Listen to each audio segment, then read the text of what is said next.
안동호를 따라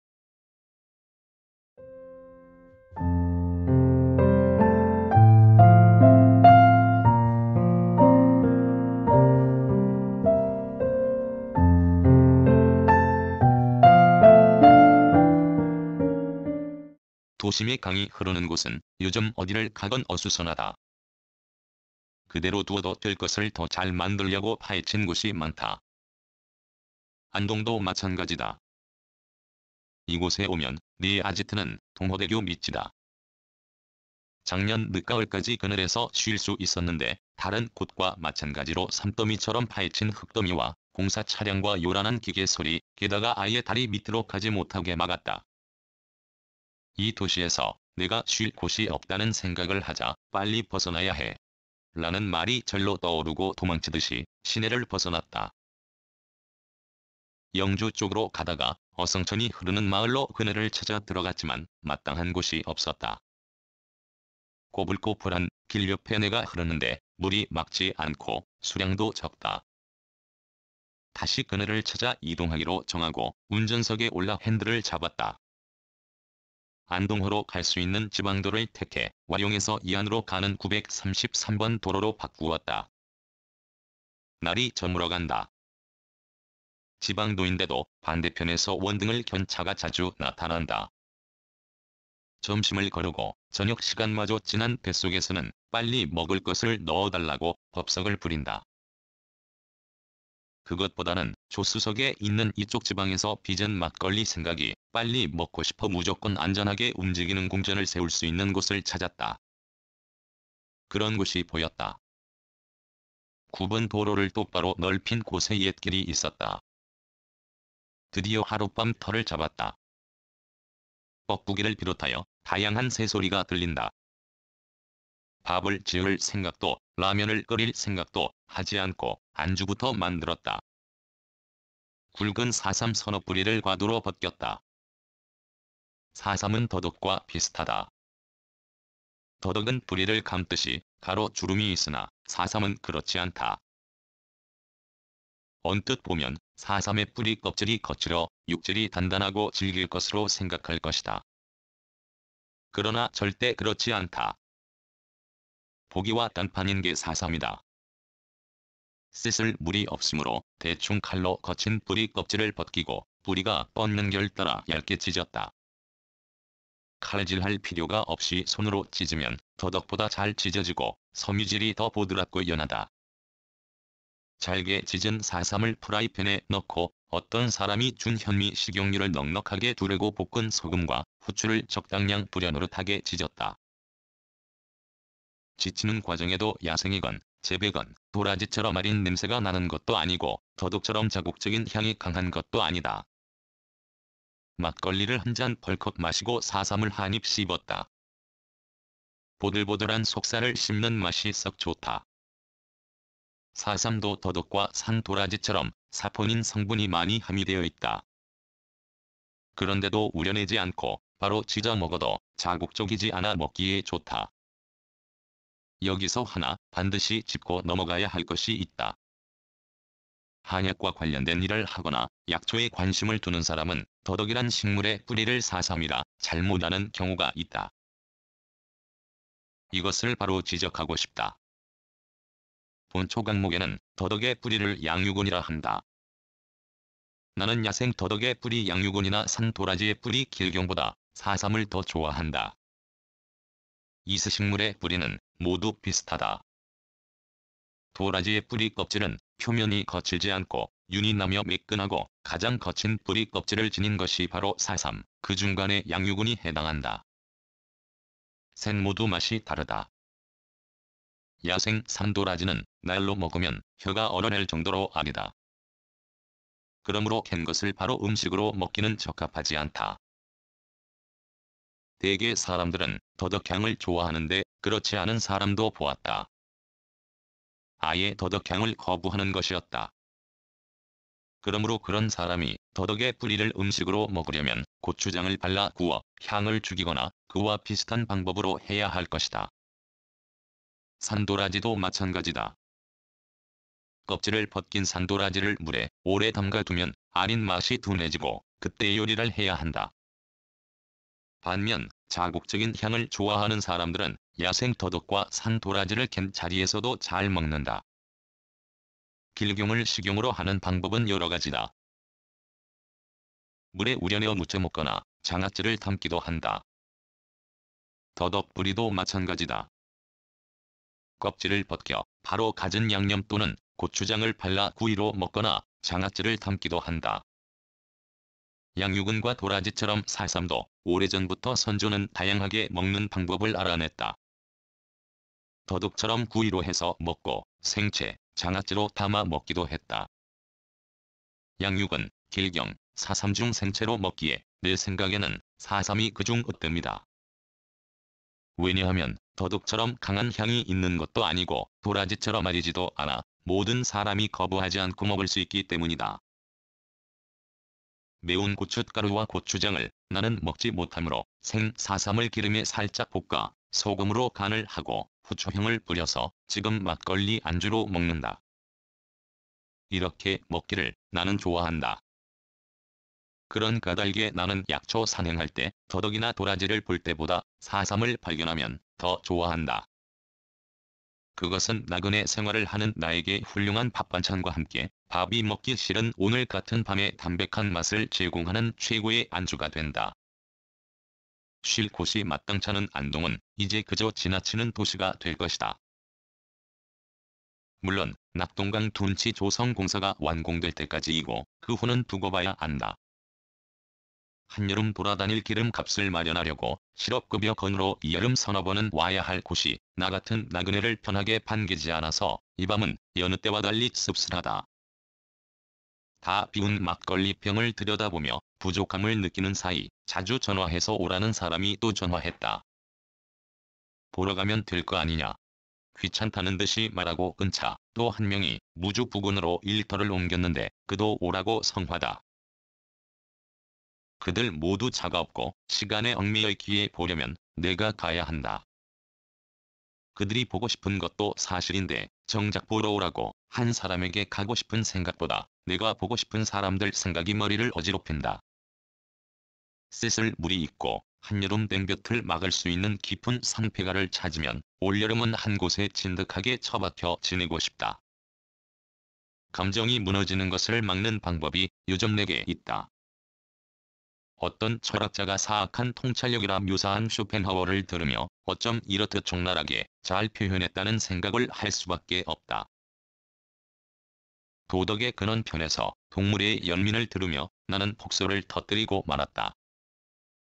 막걸리와 사삼을 먹을 때에 가라앉던 기분이 사라지고 사악한 통찰력으로 인간을 포함하여 자연의 모든 구성 요소를 꿰뚫어 본 사람의 통찰력과 그 표현에 귀가 뚫리고 말문이 막힌다. 2. 정산리 작은 공원에서 안동호를 낀 정산리에 작은 공원이 있다. 말 그대로 공원 부지 약 300평의 조립식 육각 정자 하나와 등받이가 없는 나무 벤치 몇 개가 있는 작은 공원이다. 길에서 정자로 걷는 돌길 양옆 단풍나무 사이에 그늘이 있는 것을 보고 무작정 멈추어 정자 계단 앞에 굴림방을 바짝 대었다. 마침 정자와 공원에는 단 한 사람도 없었다.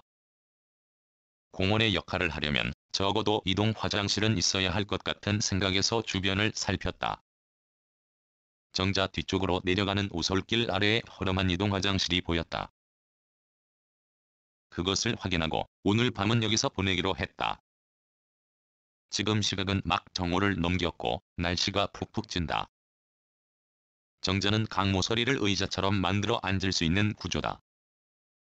바닥 구석에는 먼지가 뽀얗게 쌓였지만 가운데는 수시로 사람이 찾았거나 누군가 청소를 했기에 먼지가 별로 없다.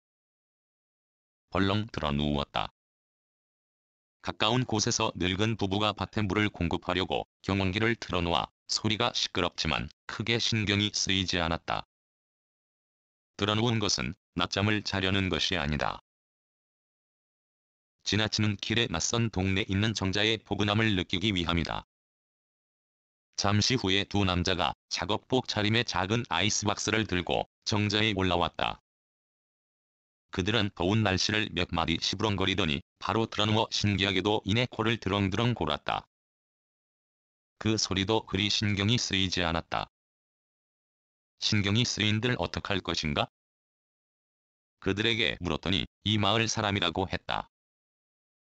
그들이 이종자의 주인들이고 나는 잠시 빌려 쓰는 나그네인걸. 그들의 호구는 소리가 듣기 싫어 공원을 따라 나무를 살폈다. 찾는 것이 보였다. 나무와 잎을 들여다보면 아무 곤충이나 있겠지라는 생각이 적중했다. 솜털이 많은 남색 초원하늘소 한 마리가 나무가 자라는 방향에 머리를 두고 착 달라붙어 있다.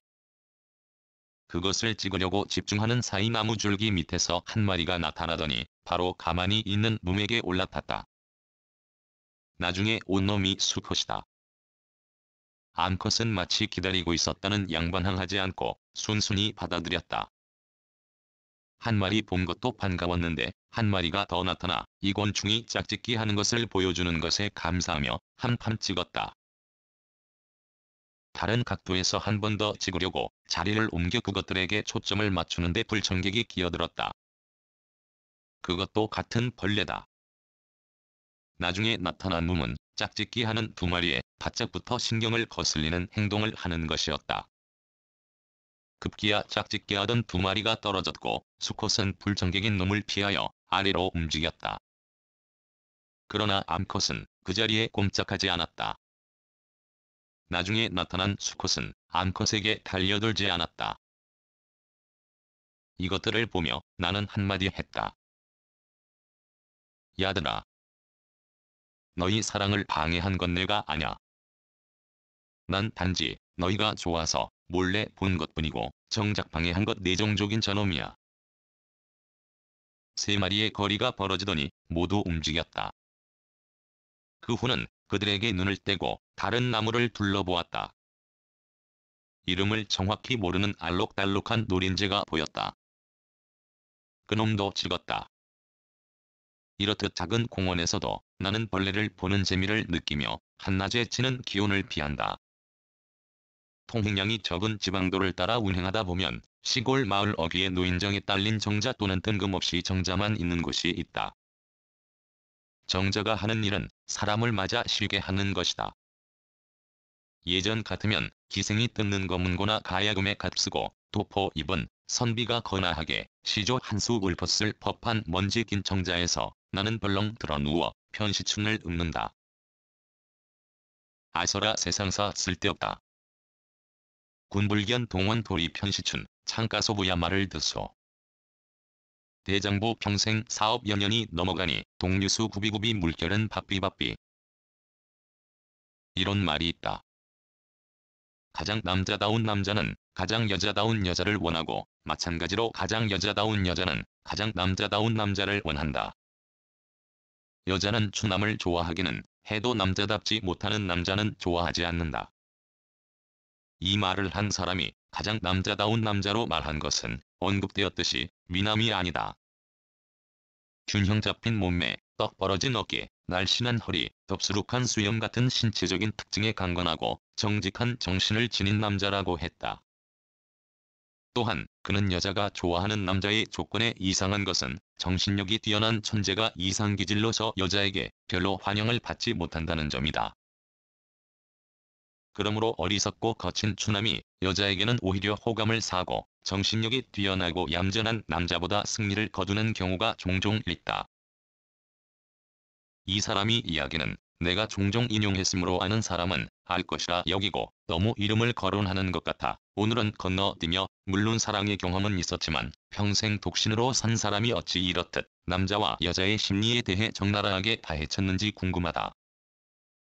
물론 이 사람의 말을 현대에 사는 우리에게 그대로 적용하기는 어렵다. 그만큼 세월이 지났고 세상이 변했듯이 남자가 원하는 여자, 여자가 원하는 남자 상이 보편적인 관점도 달라졌기 때문이다.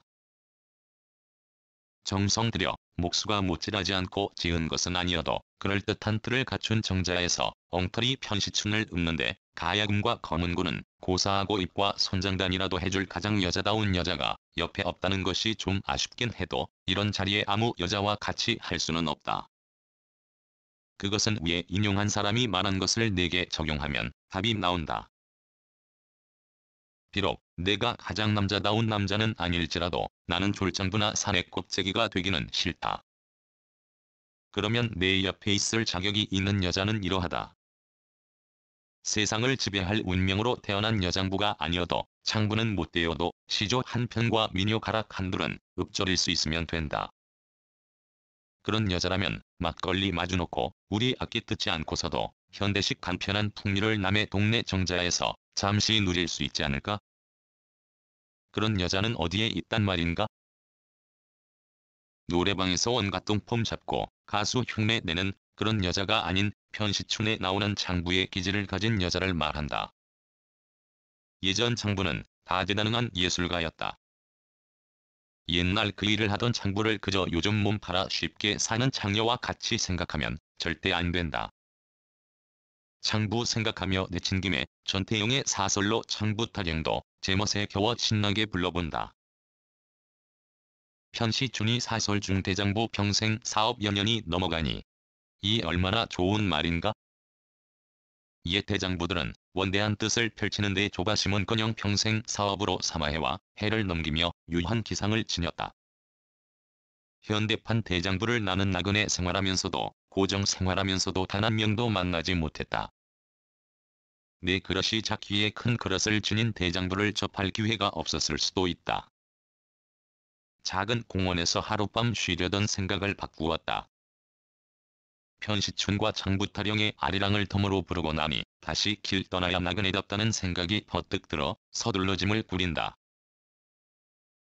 길 떠나며 여기저기 떠돌다 보면 꿈같이 정자에서 막걸리 상 차려놓고 시조 한수와 미녀 가락을 멋지게 부르는 여자다운 여자를 만날 수도 있다는 생각을 늘 생각하면서 2010년 6월 9일 안동에서